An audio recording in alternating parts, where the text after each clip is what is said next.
আমি এখন চলে যাব আমার পাখিটিকে নিয়ে আমার বুড়িমার কাছে। বুড়িমার কাছে গিয়ে বলবো আমার পাখিটির খুব খিদা লেগেছে, একটু খাবার দিবে।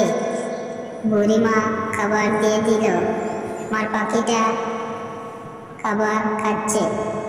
তো বুড়িমা বলল, তোমার বাবার সাথে যাও, গাভীটির দুধ নিয়ে আসো। তাই আমি ভাবলাম চলে যাই।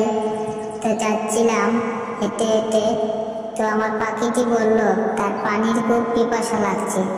তো তাই পাখিটিকে নিয়ে একটি কলসিতে দেখতে গেলাম, পানি পেলাম না। তাই ভাবলাম চলে যাই পুকুর ঘাটে। পুকুর ঘাটে আমার বান্ধবীরা খেলা করতেছে। তো আমার মা বললো আমার মা বললো এদিকে আসো। তাই আমি মার কাছে চলে যাচ্ছি।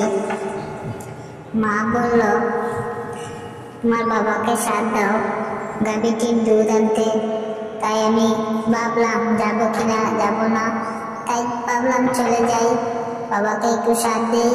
তাই চলে গেলাম গাভীটির কাছে। গাভীটির খুব খিদা লেগেছে, তাই একটু ঘাস দিয়ে দিলাম। গাভীটি খেয়েছে। তারপরে গাভীটির উপরে কয়েকটি মাছি বসেছে।